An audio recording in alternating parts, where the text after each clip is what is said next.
Give me that. Aw, shit.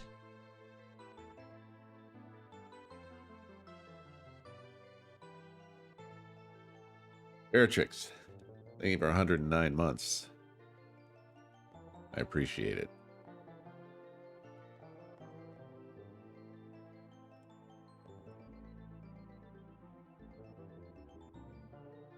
I don't like that Flynn said, "Are you ready to be tortured IRL?" and then never spoke again. Yep. Flynn, thank you for 104 months.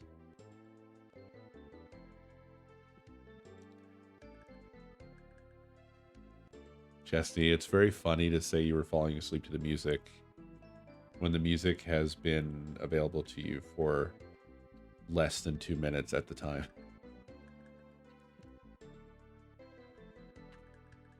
Yeah. Also, you did say head attack as well, which is a cool thing to say. There is music. It is quite quiet. Quick sleeper, yeah. Instantly knocked out by a tiny bit of Super Nintendo music. I mean, you must be tired. I can't argue it.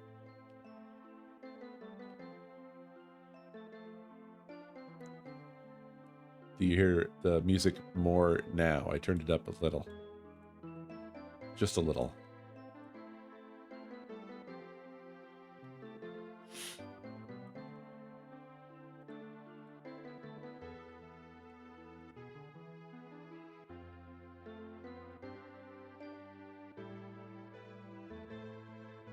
Scorched. I'm scorched. I'm washed.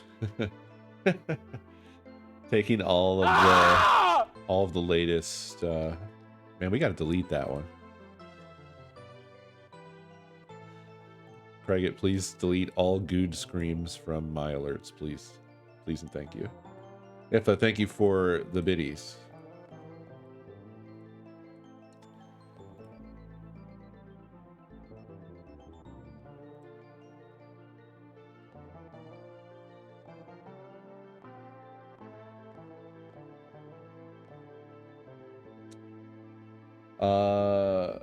Yeah, I saw that, Flynn. That's I mean, we'll see. The I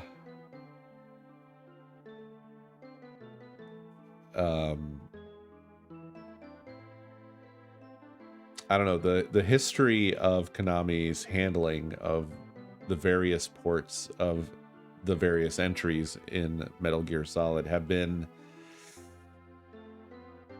kind of all over the place. And besides, I haven't even played through the PlayStation 3, the original.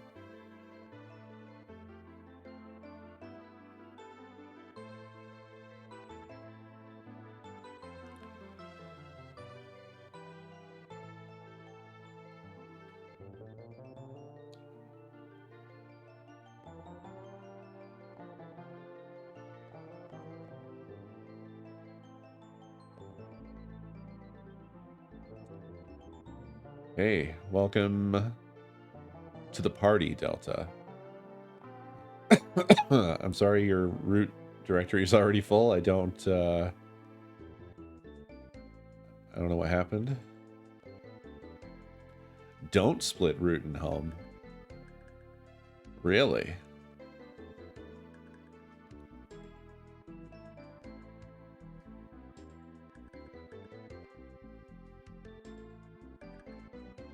I just saw a wild game of telephone transpire across chat. Where if subjected my ears to a sound I didn't like, and I made a flippant comment about, hey, let's get rid of the sound that hurts my ears. And then it spiraled because of Dav's comment, which was no doubt tongue-in-cheek. But the context did not make it even 1 second beyond that. And has become, I don't even know what.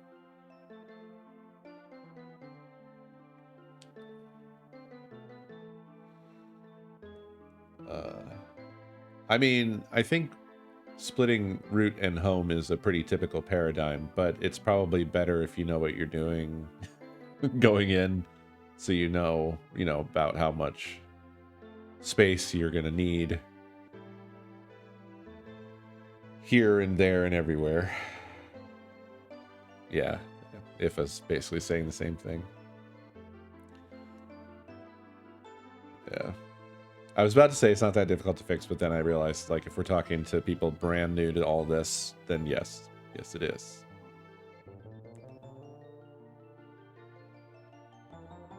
Because it involves resizing and reordering. And in that situation, I think you're set up for the most obnoxious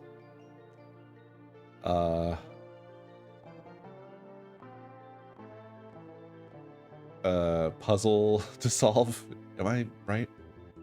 I know that, like, there's a weird thing where, like, partitions that are to the right or to the left can't be edited or resized or something.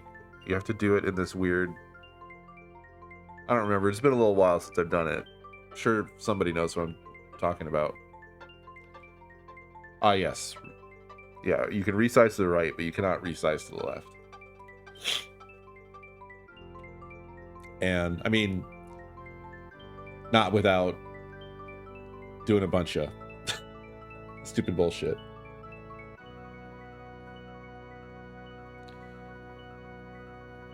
Oh no, Dav.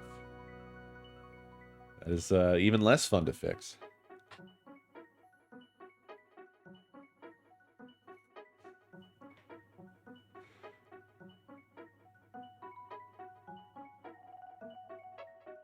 Yeah. That's the main reason for separating your home out, is just so that your home is portable. But it is a little bit of a advanced thing.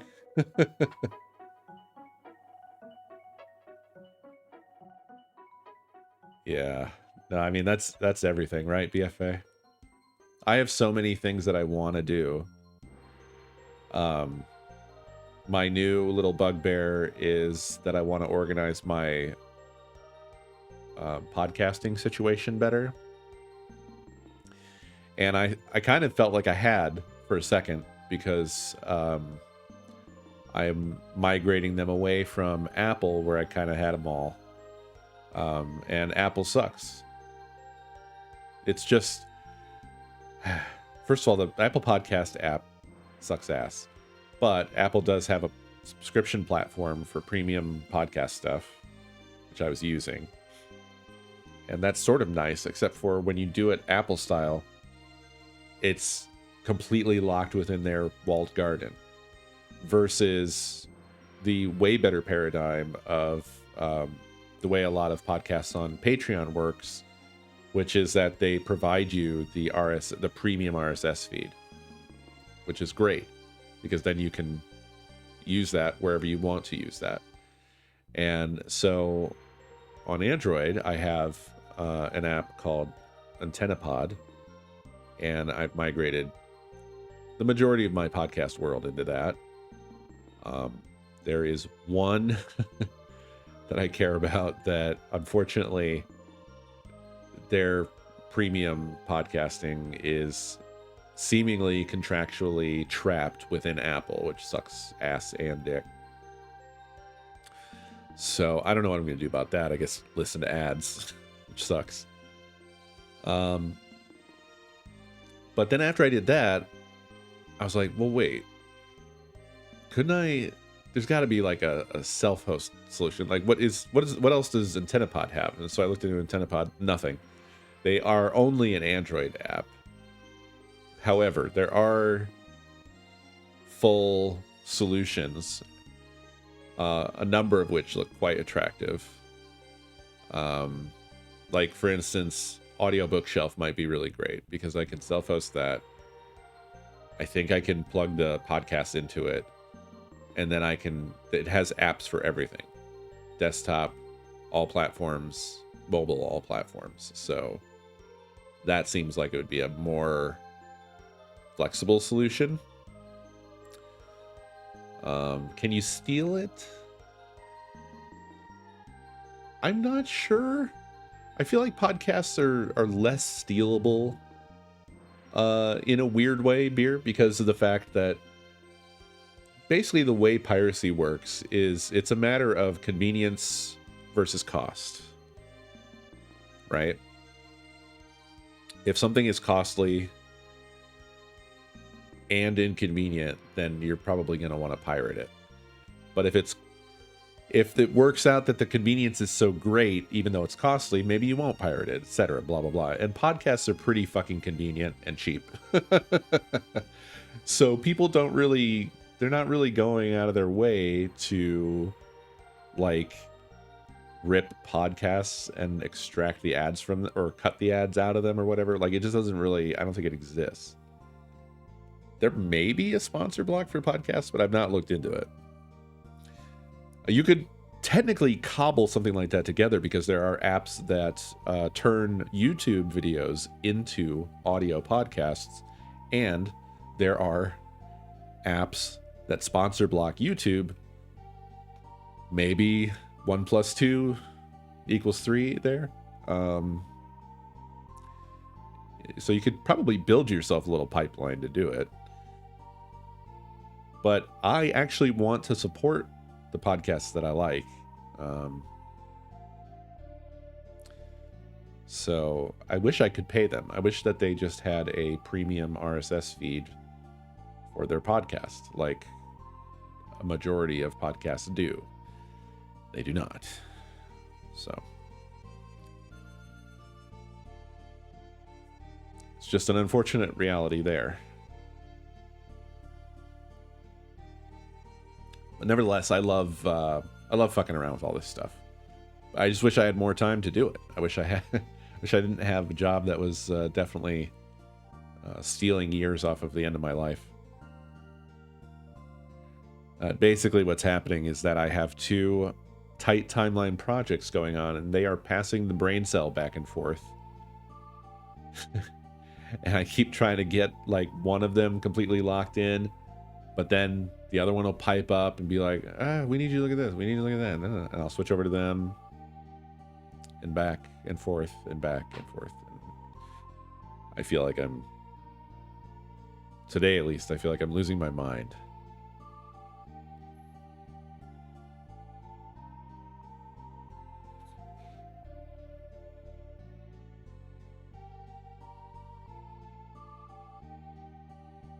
Yeah, exactly, Arfie, exactly.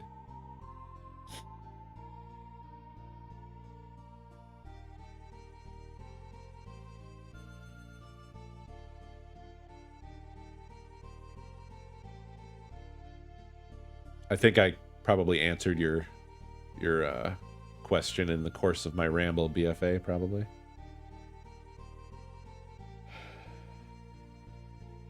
Yeah. It was crazy. For like 2 weeks, winter was over. And then it's winter all week this week, from what the forecast says. Big fluffy snowflakes today. But the temperature's still up, so the snow isn't sticking around. Like, it's just weird.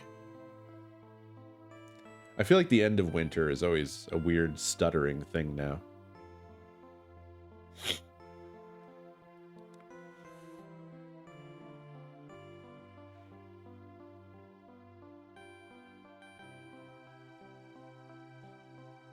I mean, I'm not in a position to where I can handle it in that particular way, Sith. One of them is just like, it's demanding because the timeline was super tight. The launch is tomorrow. The other one, the timeline is tight, but less so. We have a little bit more of a window, but the when you're working for clients on stuff, there's a bit of a, like, everybody needs to hold up their end of the thing. And so the other one is a little bit of a client not totally holding up their end and being quite shifty in terms of, like, finalizing on anything. And it's like, look, we need you to, you know, settle the fuck down. so that we can put a pin in this thing. You know, we can't have this like all the pieces of this project never having an end point. There has to be some point at which, okay, it's done. These are the words, these are the pictures, these are the videos. This is done now. And preferably you would have all of that kind of stuff worked out before the whole, you know, final build and deployment and so on. But we are, you know, it's not such a big operation that it's like ultra regimented. So there's a lot of like kind of flexy handling of such things in our world. And that's my specialty. I'm here to bridge those gaps and still, you know, piece it together.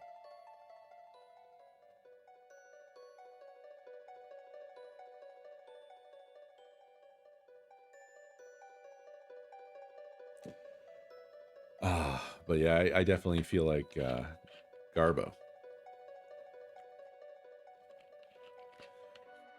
It's crazy how much it takes it out of you, and yet you're just sitting at a computer doing shit.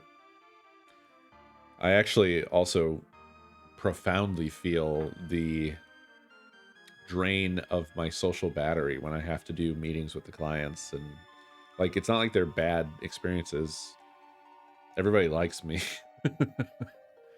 He said weirdly. But yeah, like it's not like nobody's mad at me or anything. Everybody's happy with what I'm doing, but it still is like it's ultra draining to me.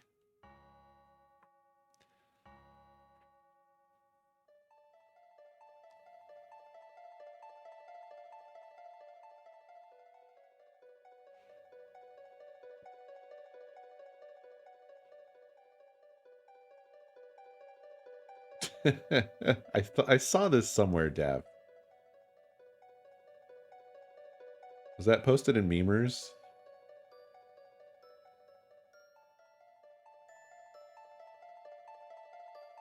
No, I've not had anybody recognize me.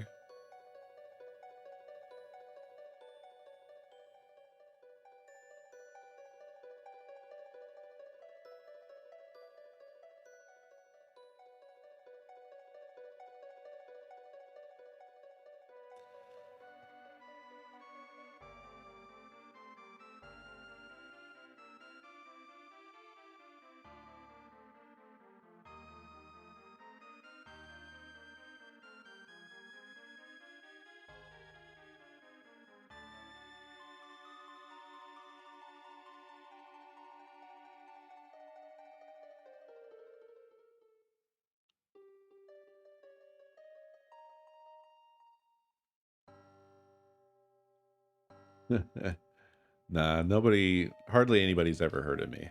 I'm not anywhere near famous enough to where randos are gonna recognize me.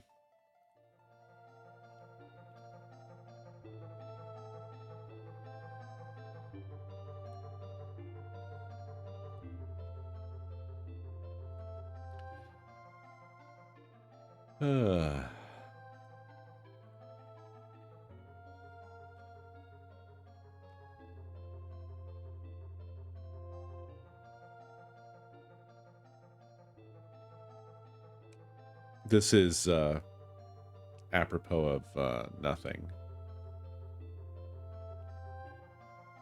But because we were talking about some self-hosting stuff, as per usual, that got me looking at things. And I stumbled into some drama, which is kind of great.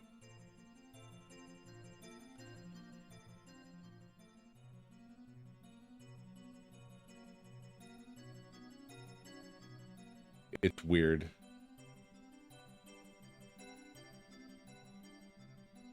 Apparently some YouTuber made an app, and then another YouTuber vibe coded a version, like the same app basically. Like they just copied it and then they got destroyed. And that makes me feel good. The YouTuber was quickly called out for the lack of attribution and not disclosing the vibe-coded nature of the project, to which he responded by adding a link to the copied application in the video's description, before launching into a bizarre AI rant and unfortunate misuse of artisan in the comments. Apparently it's all been nuked. It's all gone now. Which is good. That's good. I think people like that should be neither seen nor heard. They should just go away forever.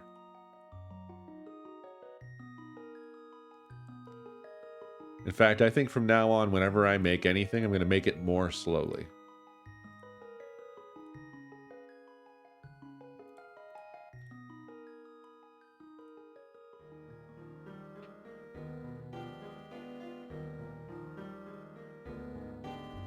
Is this the R thing? No, what's that, Surfer Dude? Was there some R drama?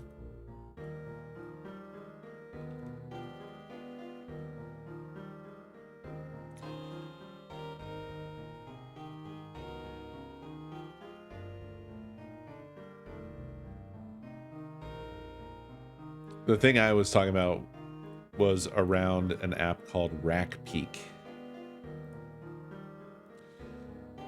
which I'm not sure if...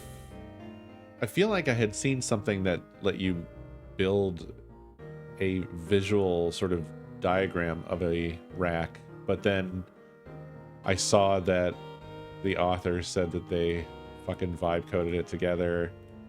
And this suspiciously, you know, the thing that was copied here is about mapping a rack. So maybe it was that. Hang R. Really? I don't know that I've heard of Hang R.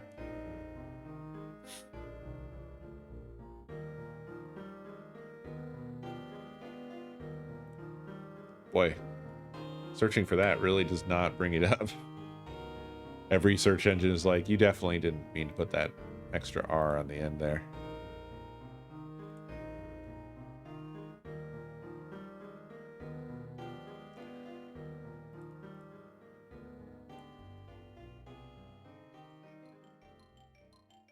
Dude, nothing is coming up for this. I can't find this at all.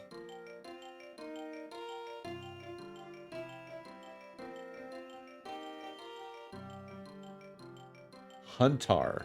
Huntar.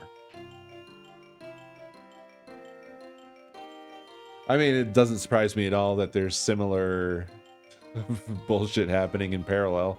Why not? Oh yeah, boy, that brought it up immediately. On r/self-hosted.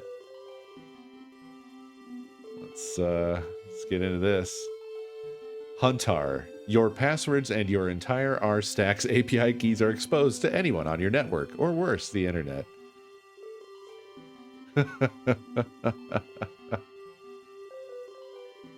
Today, after raising security concerns in a post on Huntar regarding the lack of development standards in what looks like a 100% vibe-coded project, I was banned. This made my spidey senses tingle, so I decided to do a security review of the codebase. What I found was not good.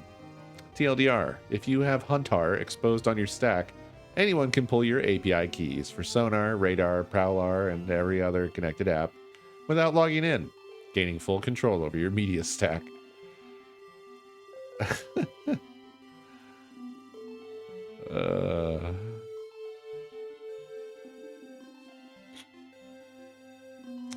The maintainer says they have a series of steering documents I generated that does cybersecurity checks and provides additional hardening. And note, I also work in cybersecurity. They say they've put in 120 plus hours in the last 4 weeks using steering documents to advise along the way from cybersecurity to hardening and standards. If that's true, it's not showing in the code. If you work in cybersecurity, you should know not to whitelist your most sensitive endpoint as unauthenticated. You should know that returning TOTP secrets to unauthenticated callers is account takeover. You should know zipfile.extract all on untrusted input is textbook zip slip. This is introductory stuff.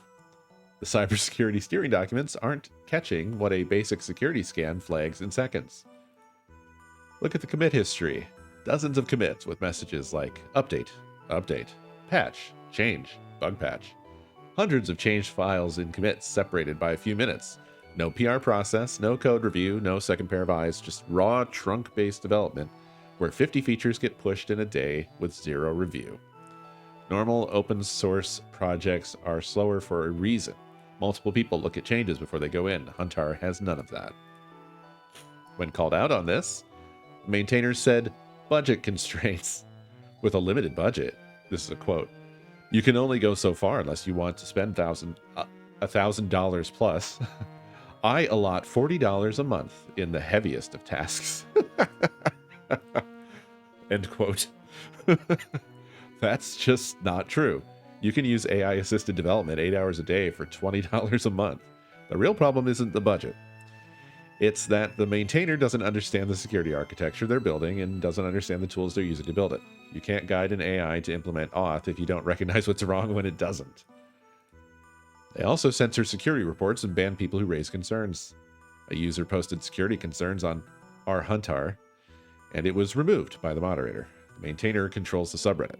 I was banned from r/huntar after pointing out these issues in this thread where the maintainer was claiming to work in cybersecurity, which they now deleted.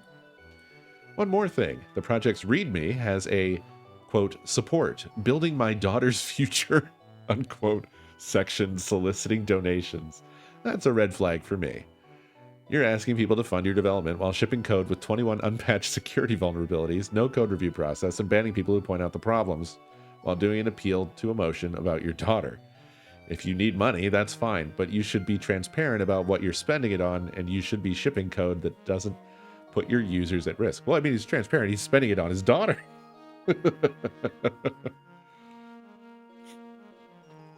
There's a proof repo. I mean, what even is Huntar? Anyway, I've never heard of it. I'm glad I'm not using it. I'm pretty choosy, so it's pretty fucking unlikely that... Oh, the fucking repository's gone. It's gone. Whoa. Whoa. Whoa, buddy. It is gone.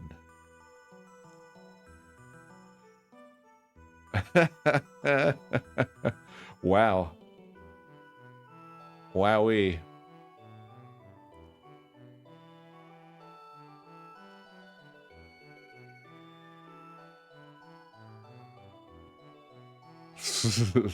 This person decided to stop existing, which, once again, not seen and not heard.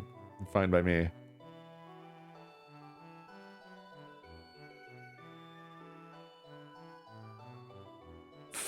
It's been renamed to Farewell 101. Nope, that's gone too now.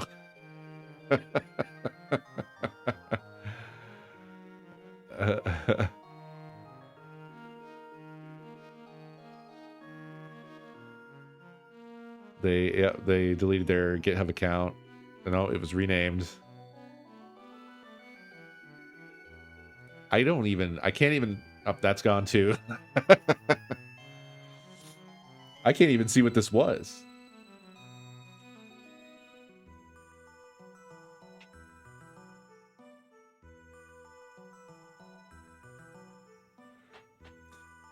I mean, yes, this is stuff that these systems already do, and given what we've just learned, do we have the impression that the person who designed this application knew what they were doing?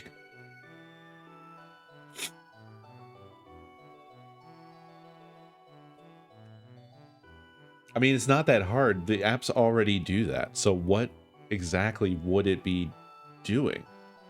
Where would it be looking for stuff that's missing? that the apps that you're using aren't already.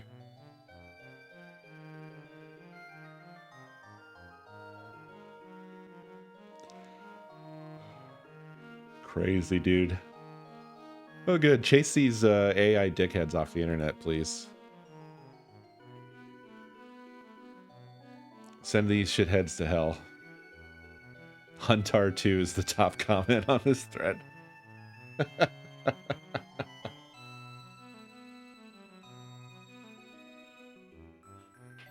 You predicted it, Copper.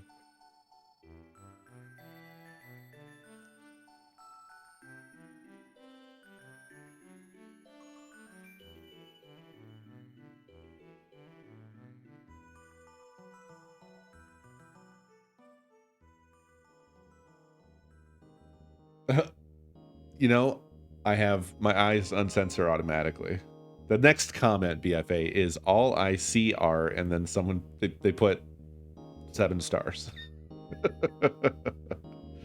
The next comment, how are some people seeing stars and some seeing Huntar too? Ripbash.org.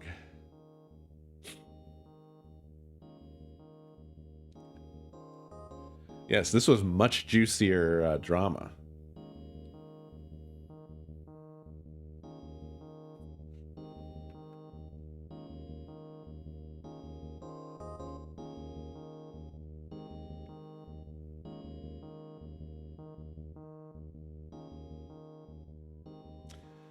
Yeah, a few years back, I think it finally disappeared, didn't it?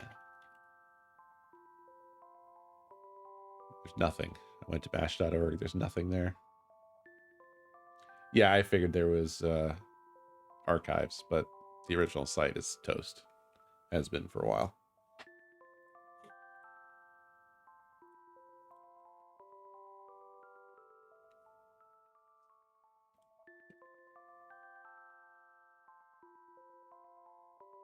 No, I mean,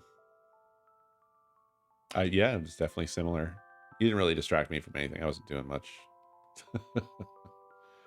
Just, I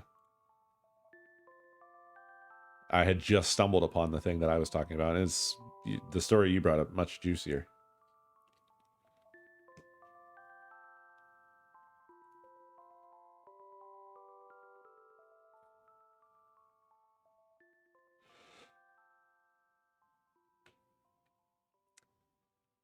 We need to build... Oh shit, Seer officially launched finally. I missed this. Damn. I mean, it's not that big of a deal, but hell yes, I guess. I was so glad when they said they were going to just merge those fuckers. Yes, the prequel to Seers. There was an app called Overseer, and there was a fork called Jelly Seer. Nearly the same. And I don't quite remember now why they were even forked apart. But they have decided to unfork. The opposite of fork. They are now spooning. So, and I'm happy about it because it is a very good app and now will be more featureful. And maybe now, this fucking PR I've been following, that, because sonar and radar were already integrated, but someone was working on integrating LiDAR as well, which I really want. I really want that. Never liked it.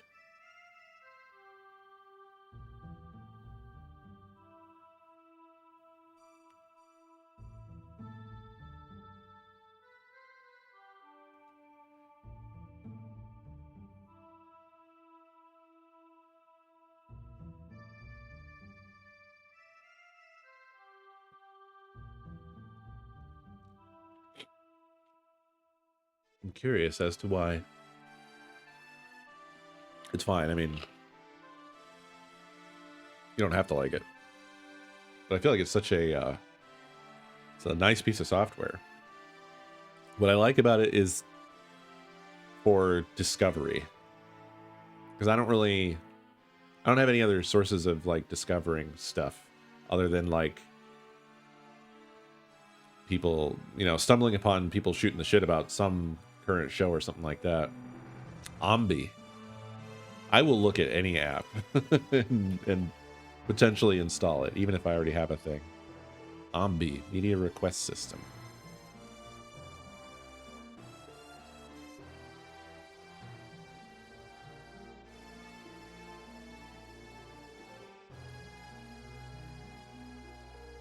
Why does every app have a terrible website?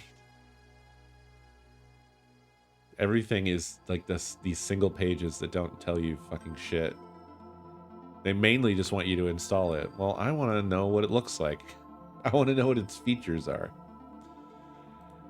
I never feel more bamboozled than when I click on the header menu, because I'll like scroll down the page in 1 second, right? Because these sites never have any content.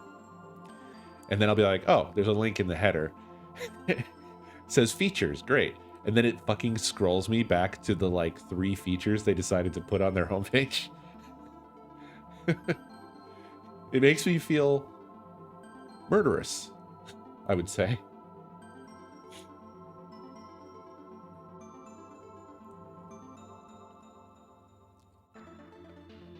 I have to tell you, Killer, I don't have a good impression based on the website, but let me look at the GitHub.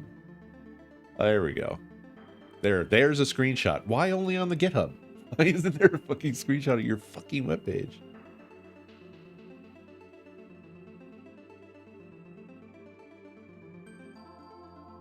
Okay. I'm gonna be real here. It looks like Kirkland Sear. Kirkland brand. It's like... It's Sear, but ugly. But it looks like it would get the job done, so that's fine. I'm a sucker for a slick interface.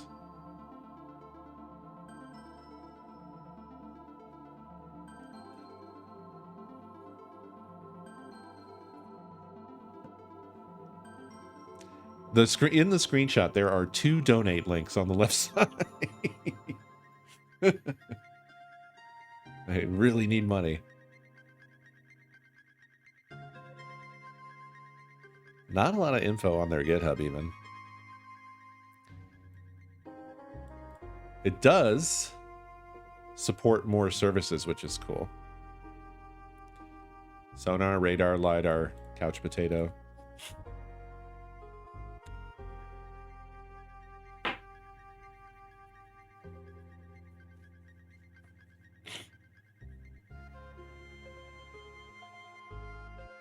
It looks all right.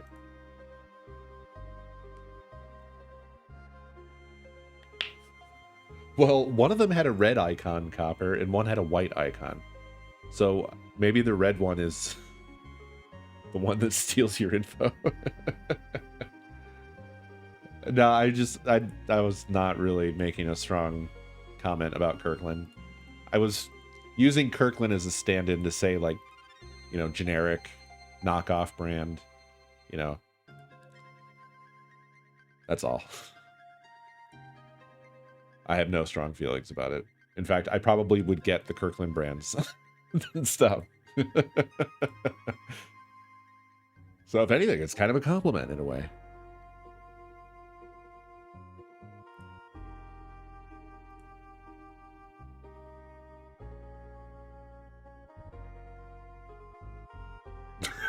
This motherfucker said, don't eat.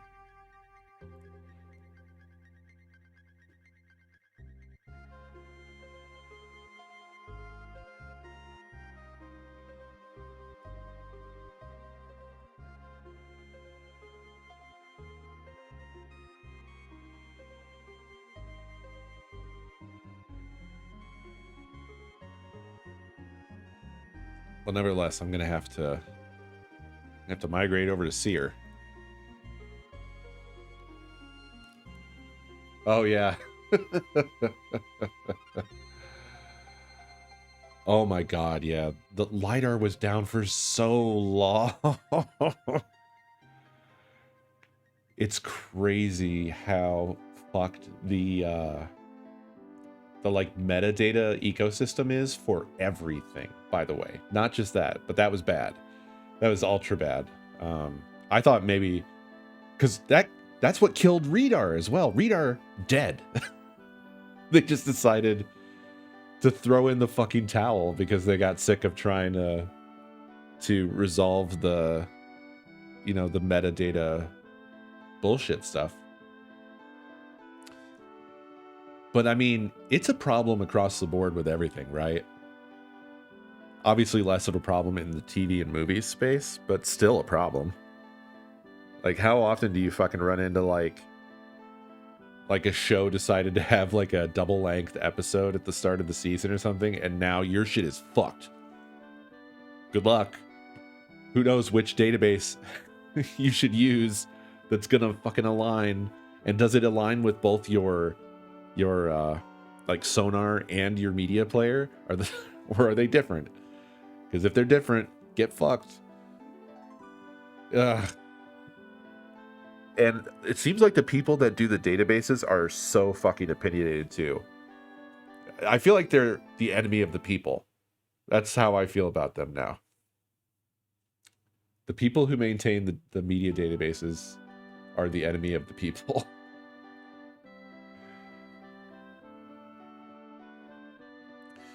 No, they're not for scrobbling.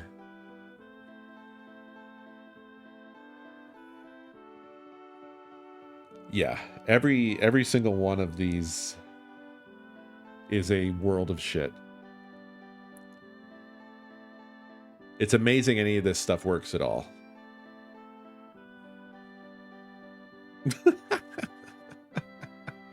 At the bottom of this list of self-hosting update news, there's one bullet that says somebody developed an image client for Windows Phone 8.1. It's called Lumich. How is this real? Where do you even get a fucking Windows Phone 8.1?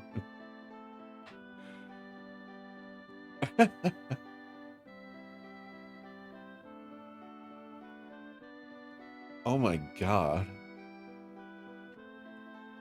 They really did it. It has the whole like that goofy everything is like a rectangle, whatever that shit was with Windows 8. Windows 8 was really weird because it was like it didn't exist. I only know it in screenshots. Like they wanted everything to be tiles, and I know that much, but I've never seen Windows 8 anywhere on anything ever. It was such a strange blip. I'm so glad that I am off of Windows. This stuff makes me so happy. I get a lot of joy from all of this stuff. Even though there's so much that I haven't done and I still need to do and want to do. Just the small steps, the little bites, all make me way more joyful than I expected to feel. And I mean, it's not like I'm super new to this stuff. I've been running a server for like 10 years. I used to daily drive Linux back in the day. But, you know, I switched back to Windows because of gaming, basically, for a long time. Because it just wasn't viable on Linux. And I also stopped being a programmer for a long time. And, yeah. So, I mean, I don't know. It's weird. I guess maybe because the stakes are so much higher today, or it feels so much more impactful. Like switching to the Pixel with the Graphene OS, I feel like every day I love that choice more and more. I'm just over the moon about it.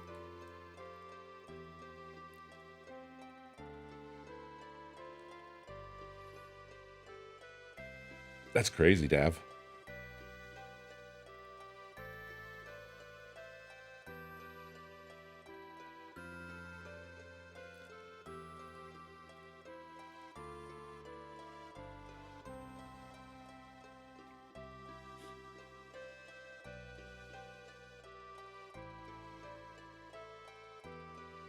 This is what it feels like, Doug. I get all my enjoyment out of open source and retro. I love retro hardware. Actually, because of the our little dip into the Odyssey games.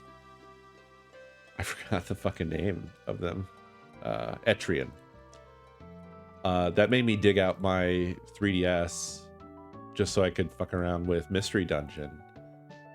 And I was just sitting there staring at the 3DS with its low-res screens and its goofy sounds and its weird 3D tech.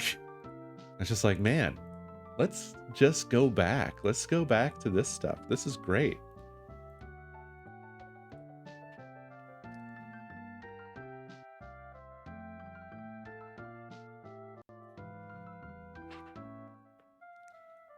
But yeah, I mean, I know exactly how you feel, Doug, because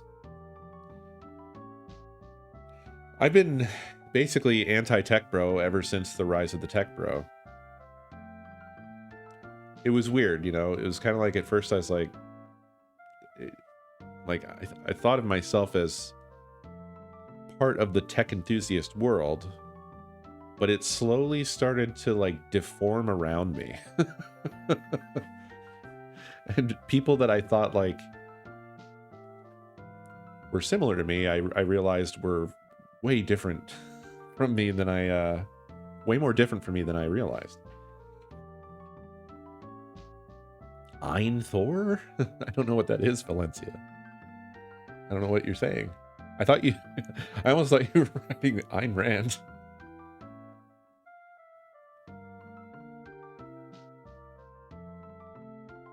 Yeah, I mean, yeah. What was, I guess, not clear to me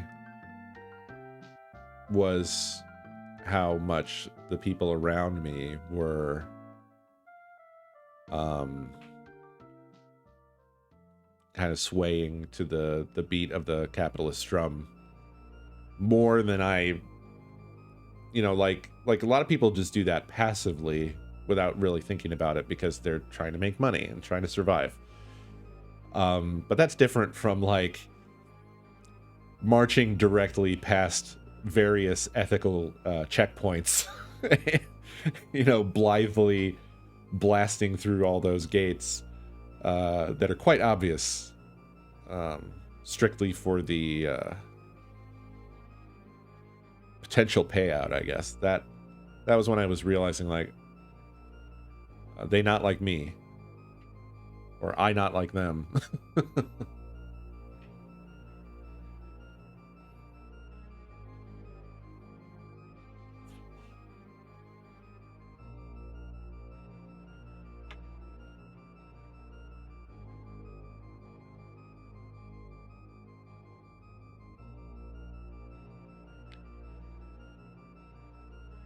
Yeah.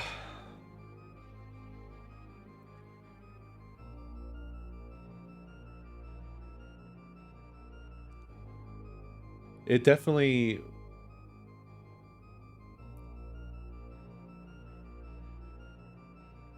What's sad is how it feels like it's stealing our future.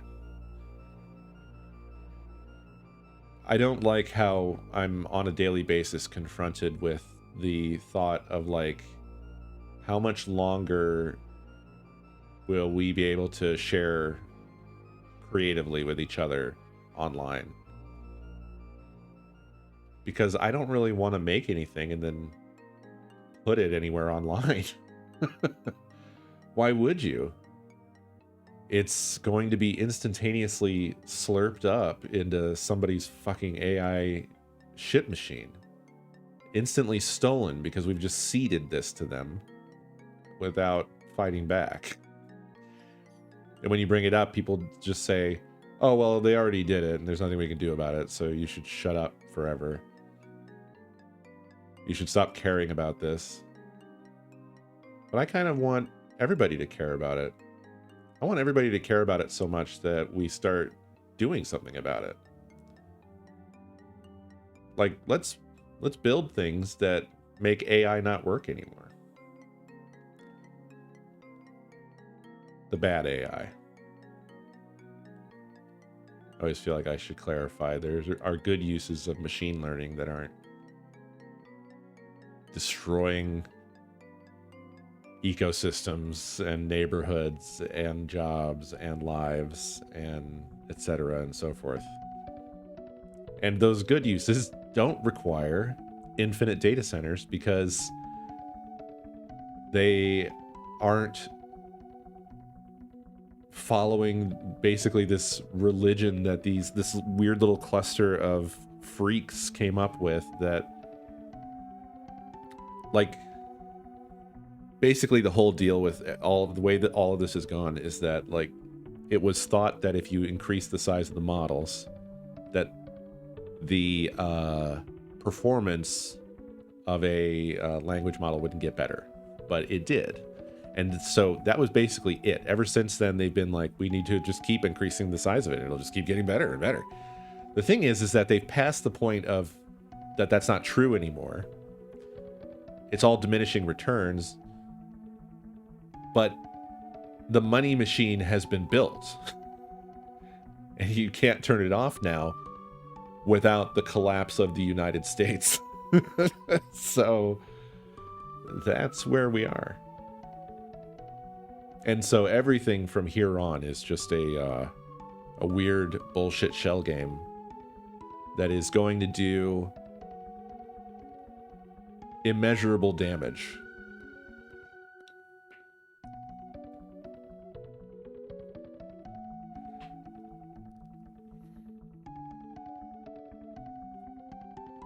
God, yeah.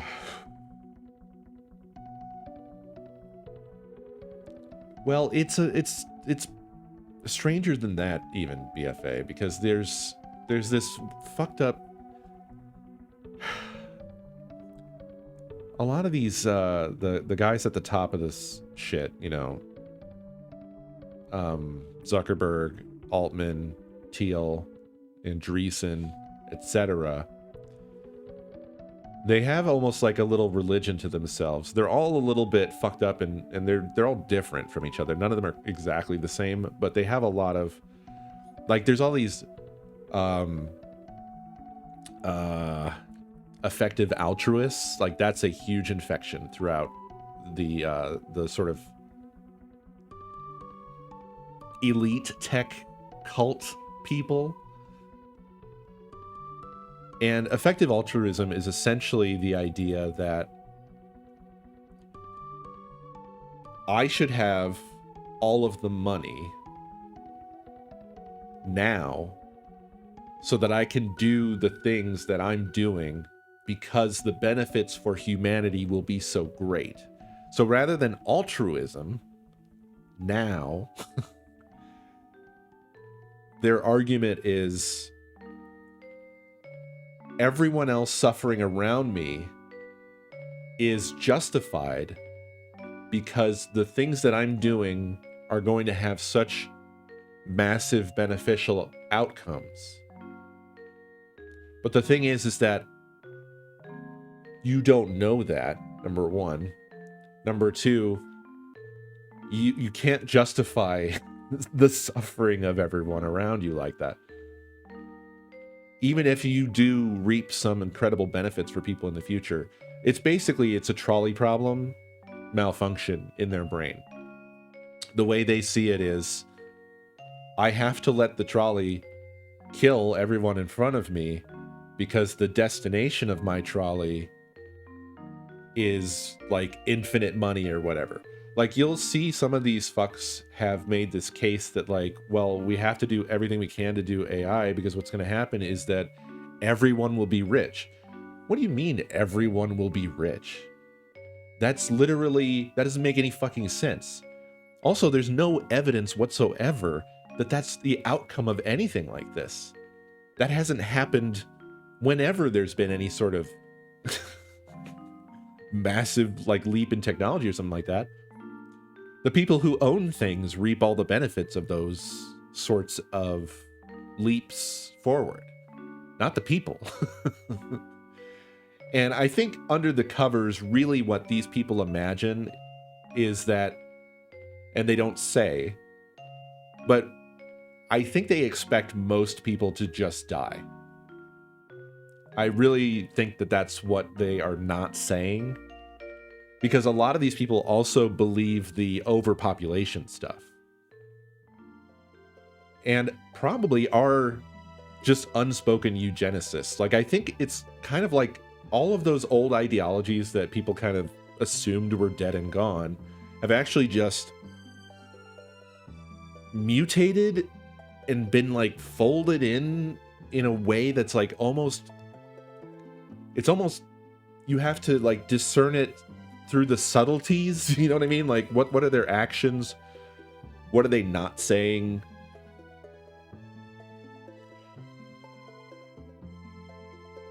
Same thing, new hat. Yeah, it really feels that way.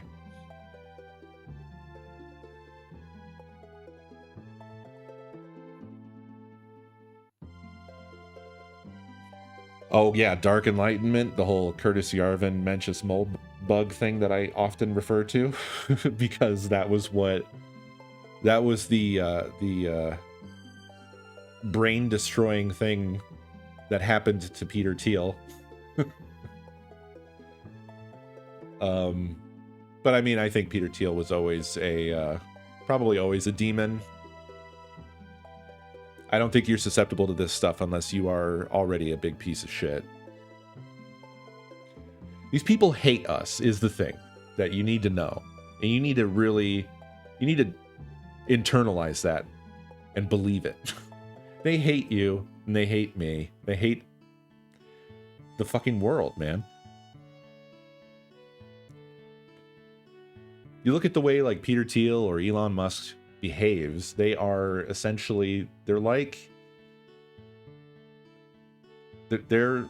I don't know, they're like teenagers really in the way that they speak and behave, which makes it all the more cringe the way people revere them as gods. Listen to these motherfuckers try to speak. They can barely talk. It's bizarre.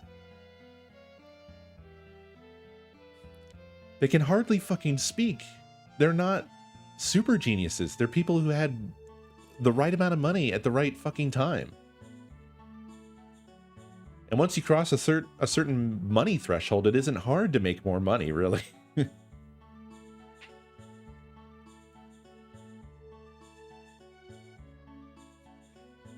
Sam Altman is a similar doofus. You ever listen to that motherfucker talk?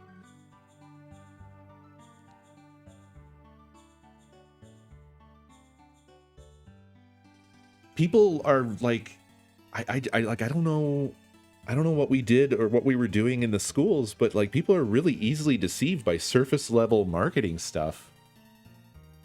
They just believe at face value the things that like the sort of glossed over, like what the website says for that these guys put up or whatever, or like, you know, they're not able to critically think about these things or sort of integrate new information about this stuff as it develops. Like, I don't know what we have to do, but like we need more people to recognize this stuff.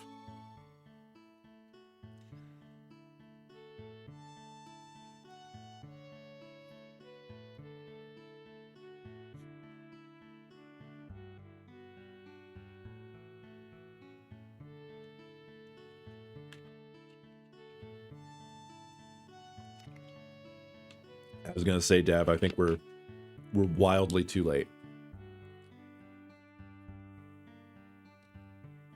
I mean, we need to do all these things we need to do like immediately. But most things, most of the things that we would do, it's like we needed them a while back.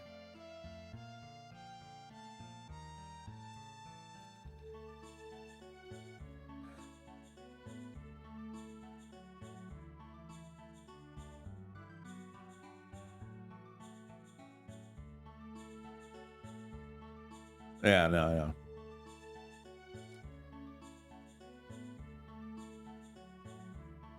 That's why I say it's a forever fight. You can't ever stop fighting, because if you do, then that leaves the door open for these fucking guys.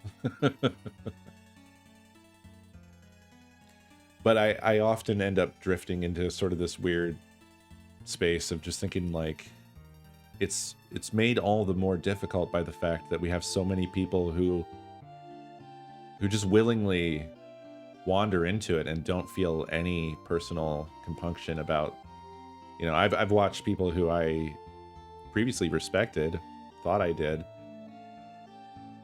who they jumped onto the crypto train, and then, you know, they basically just moved from fad to fad. They went to NFTs, and they don't learn any lessons from the realities of these things, right? That the vast majority of the use of crypto is scams, rug pulls. NFTs were wholly a fucking scam, that entire thing. And then from NFTs into AI, and they just kind of keep moving to the next thing, and they don't acknowledge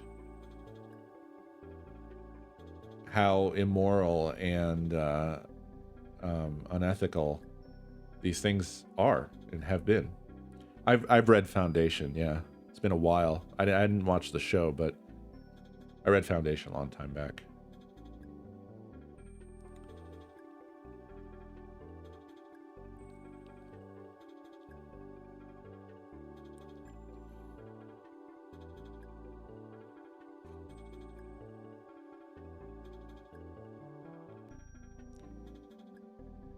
Unfortunately, I feel like a lot of stuff like that, Dev, that back when I originally read it was like, this is high sci-fi.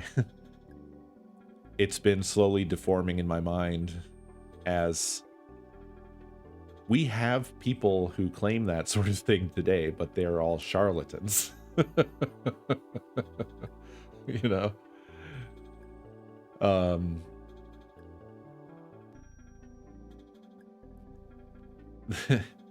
Kind of takes a lot of the sparkle off of it, sadly.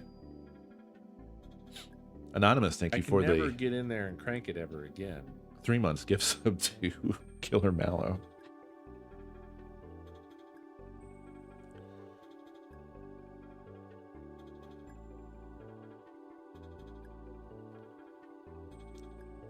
I mean, the whole thing of like how we have a lot of people who just don't seem to recognize the ethical and moral stuff. I can never get in there and crank it ever again. Anonymous, thank you for the 3 months gift sub to Stream Elements. I guess money is no object. Gotta complete the wall, huh? Fuck was I saying? I lost it. Folks, I lost it. My mind, I mean.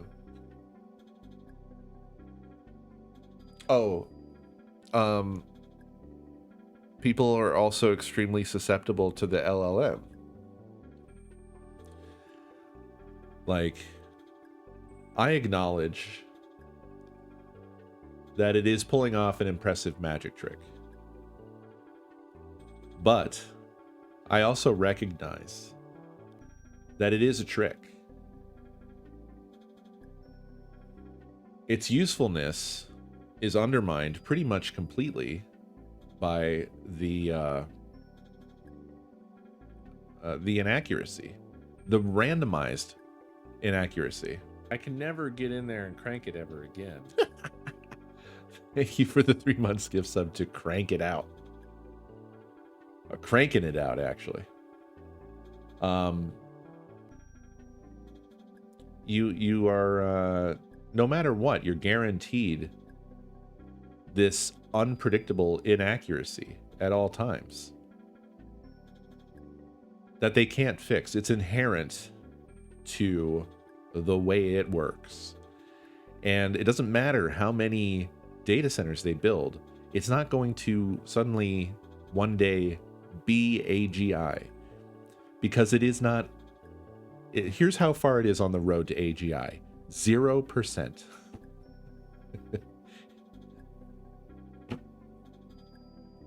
You could cover the planet in data centers, and you will not make any further progress towards AGI with this approach. It doesn't reason. It's not reasoning. It's a statistical Plinko machine, a Rube Goldberg machine.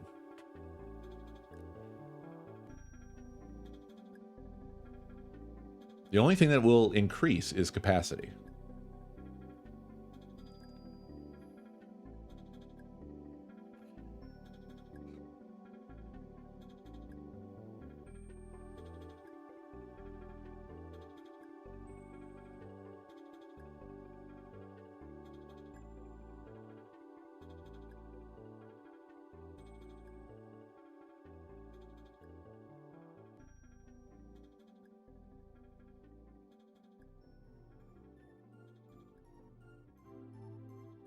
Yeah, NFTs are really kind of amazingly minimally useful. Hey, Babby. I'm convinced that Chew's licking my feet to booby trap me so I can't get up. Oh. He's just like, your feet are so wet that it would be way too slippery for you to have any traction on the floor. Yeah, the hobby of dogs everywhere.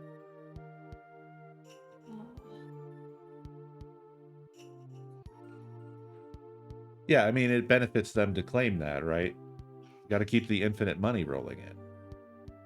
Took me so long to read what that said correctly. Oh yeah, when we get to talking about this bullshit and the abbreviations and acronyms and things start rolling I meant the together. Super Nintendo game. Oh, you were looking at this. Yeah. I thought you were looking at chat and just going like, what the fuck? No, I knew better than to read the chat. Yeah. I think that's also something that's been annoying about all of this fucking shit is that you have all these dumbasses that get into them and then they fight with people who are opposed by being like, you don't understand it. It's above your head. It's complicated technology. It's not. It's really not.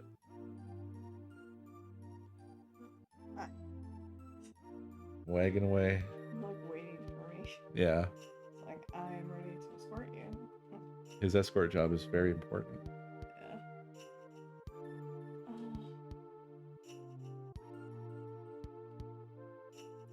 Yeah. Yeah.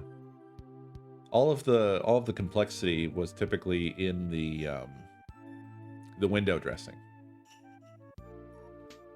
Just basically all the shit you've bolted on to the immutable spreadsheet.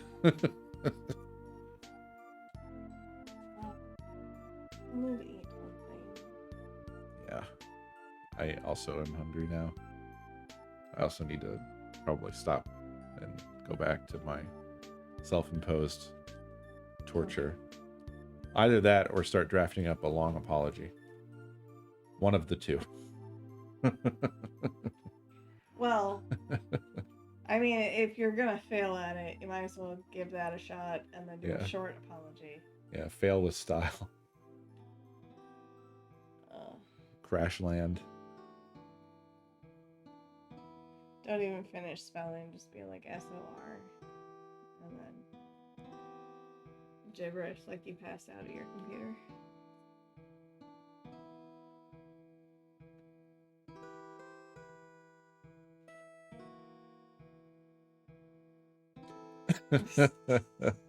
Yeah, it's a frighteningly large amount of people. Oh.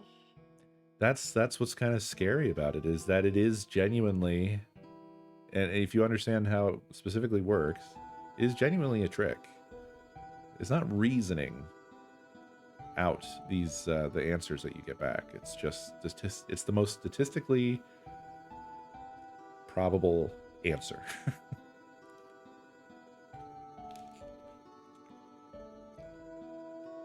And it's well demonstrated by the tests like the fucking there was that one that was, there's a bunch actually that have been passed around lately, which are probably good for people to see. Like ChatGPT, my cup has a lid, but it doesn't have a bottom. How do I use this cup? I don't know if you've seen that, but I have not. well, old Jippity starts explaining that it's a novelty cup. Someone probably bought you a fun novelty item that you can't use. Was it upside down? I mean, yes.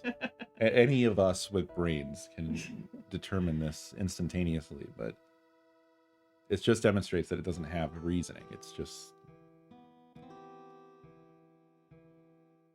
Yeah, the car wash one is pretty good too. You present it with this puzzle of like, which would be better? So I'm 100 meters from the car wash. Should I drive or walk? And then Jippity, of course, is like, you should walk. You could get a little bit of air and it's not that far and blah, blah, blah. And then you go, but how am I going to wash the car? And then it tells you how to wash a car. And then you're like, but I need to wash the car at the car wash. And then it explains how you would wash a car at the car wash. And then you point out, but you told me to walk to the car wash. It still doesn't understand. Yeah. Like, you have to fucking be... It never understands, because understanding is not one of the things that it's capable of doing. Yeah.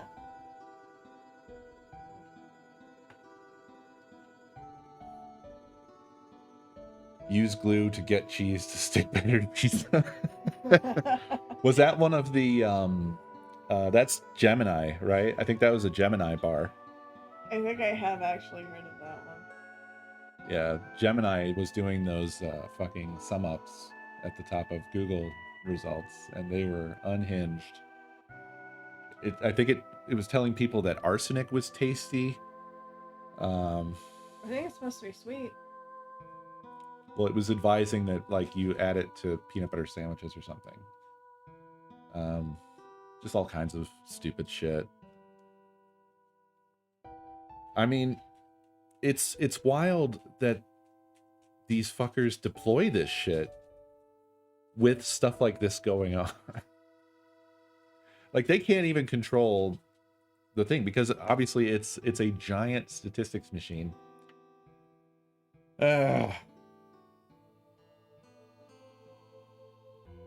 Doug, more than one kind of poisonous substance can be sweet.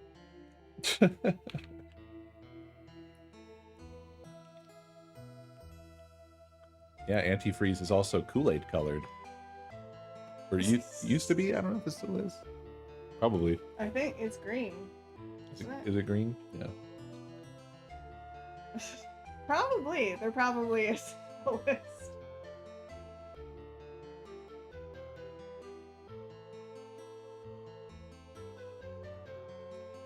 I think my favorite example is that media guy who vibe coded a website that ranked typed statements on a scale of verbal to textual or something, and you could put absolute gibberish strings in and get a ranking, and people not understanding why that's a problem.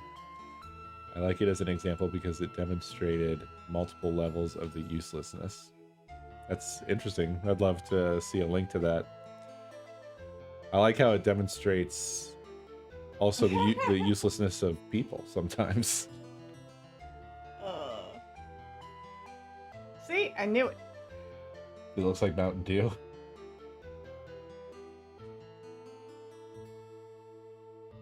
Okay. Many colors, all of them Kool-Aid. List of sweet tasting toxins. That's crazy.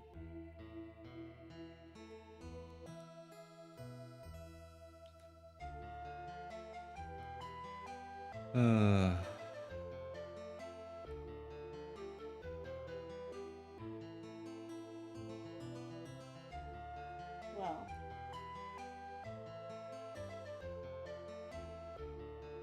The extra step it adds is that by ranking a nonsense string, you therefore have to question what its ranking system even is. And if it was all vibe coded, the person who made it probably doesn't even know. Yeah. I mean, this was already pretty easily provable too by the fact that when I was testing it for work, because I had to, one of the things that I would set it to doing would be like, examine this code base and give it a rating and explain, you know, blah blah, and then just let it shit out some stuff.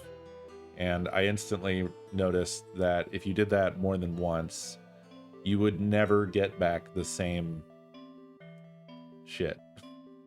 It was always arbitrary.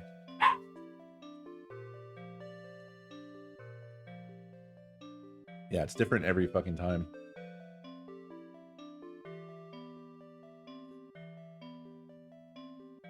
Oh yeah, sodium bromide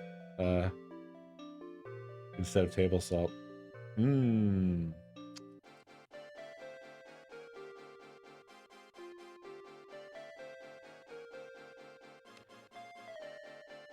Oh well, I should probably get the fuck out of here, folks. But thank you for hanging with me and complaining with me. I appreciate y'all. We've been really engaging in a lot of catharsis of late, but you know what? It feels good. Cathartic, yeah. It even might feel cathartic. Yeah, sure. Hey, ping me if you find it, BFA. It sounds pretty interesting. Y'all have a good night, all right? I appreciate you. I'll see you next stream.